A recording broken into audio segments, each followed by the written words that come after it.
আসসালামু আলাইকুম ভিউয়ার্স, আমার আজকের রেসিপি হচ্ছে বাবুর্চিদের স্টাইলে কষা মাংসের রেসিপি। আর এই কষা মাংসটা তৈরি করার জন্য প্রথমেই হচ্ছে আমি মশলাগুলো রেডি করে নিচ্ছি।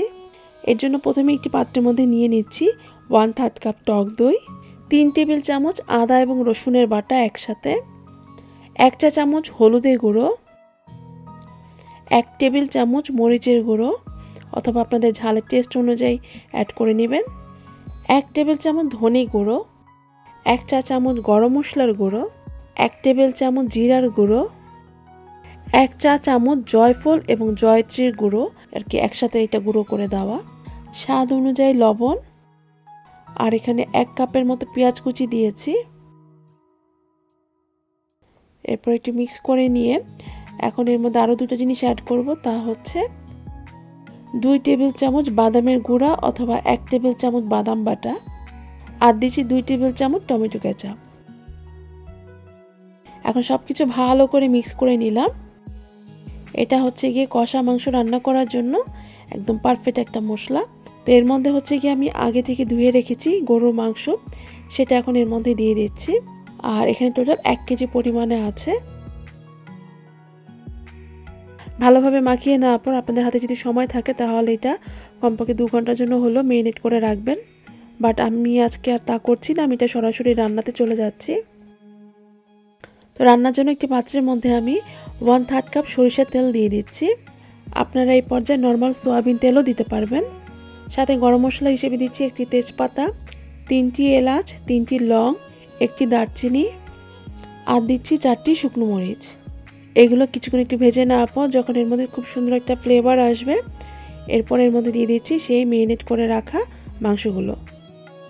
প্রথমে চুলার আঁচ আমি মিডিয়ামে রেখেছি, মিডিয়াম আঁচে তারপর এটাকে আমি কষিয়ে নিচ্ছি।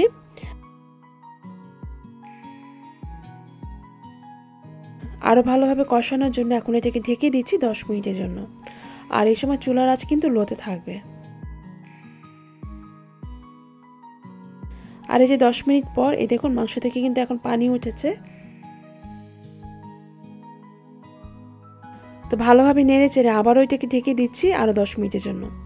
মানে প্রত্যেক 10 মিনিট পর পর আমি এটাকে ঢাকনা উঠিয়ে তারপর হচ্ছে কি এটাকে নেড়ে দিচ্ছি যাতে করে নিচে পোড়া না লেগে যায়। আর এই যে বারবার ঢাকনা উঠিয়ে নেড়ে দেওয়ার কারণে, সেই সাথে চুলার আঁচ কমিয়ে রান্না করার কারণে মাংস থেকে কিন্তু অটোমেটিক্যালি একটা পানি উঠবে। এক্সট্রা পানি দেওয়ার আর এই রান্নাতে কোনো প্রয়োজন নেই। এই মাংসের পানিতেই হচ্ছে গিয়ে মাংসটা সিদ্ধ হয়ে যাবে। তো ফিরে আসছি মাংসটা পুরোপুরি সিদ্ধ হওয়ার পর। তো আমার এখানে মাংসটা সিদ্ধ হতে 1 ঘন্টারও বেশি সময় লেগেছে। তো আমি চেক করে দেখেছি মাংসটা সিদ্ধ হয়েছে। আর এ পর্যায়ে কিন্তু ঝোলটা একেবারেই মাখা মাখা টাইপের হয়ে আসবে। তবে আপনারা যদি মাংসের ঝোল খেতে পছন্দ করেন এবং সেই সাথে যদি মনে করেন যে মাংস ভালোভাবে সিদ্ধ হয়নি, সিদ্ধ হওয়ার জন্য পানির প্রয়োজন, তাহলে আপনারা সেক্ষেত্রে কিছুটা পানি অ্যাড করতে পারেন। তবে চেষ্টা করবেন এই রেসিপিতে খুব বেশি পানি দিবেন না, তাহলে কিন্তু আর কষা মাংসের যে স্বাদটা সেটা আর পাবেন না। তো সব শেষে আমি এর মধ্যে দিয়ে দিচ্ছি বেশ কিছু আস্ত কাঁচামরিচ, 1 চা চামচ টালা জিরার গুঁড়ো, 1 চা চামচ গরম মশলার গুঁড়ো। শেষের দিকে গরম মশলার গুঁড়োটা দিবেন, তাহলে কিন্তু খুব সুন্দর একটা ফ্লেভার আসে। তো ভালোভাবে মিক্স করে নেওয়ার পর এখন এটাকে ঢেকে দিচ্ছি আর জাস্ট 5 মিনিটের জন্য। আর ওই 5 মিনিট পরই মাংসটা এখন সার্ভ করার জন্য পুরোপুরি রেডি। তো আমি এটাকে কিছুটা সার্ভিং ডিশে তুলে নিচ্ছি। অনেকের ধারণা হতে পারে যে পানি না দেওয়ার কারণে মাংস হয়তো বা সিদ্ধ হয়নি। এই যে দেখুন মাংস হাতে নিয়ে এরকম চাপ দিতেই দেখুন মাংসটা কি সুন্দর আলাদা হয়ে যাচ্ছে। এই মাংসের রেসিপিটা যে কতটা মজার সেটা তো বলে বোঝানো যাবে না। আপনারা বাসায় অবশ্যই ট্রাই করবেন এবং আমাকে জানাবেন যে কেমন লেগেছে। চ্যানেলটি সাবস্ক্রাইব না করে থাকলে প্লিজ সাবস্ক্রাইব করে নেবেন, সেই সাথে ফেসবুক পেজও একটি লাইক দিয়ে দিবেন। সো আজকের মতো তাহলে বিদায় নিচ্ছি। সবাই খুব ভালো থাকবেন। আল্লাহ হাফেজ।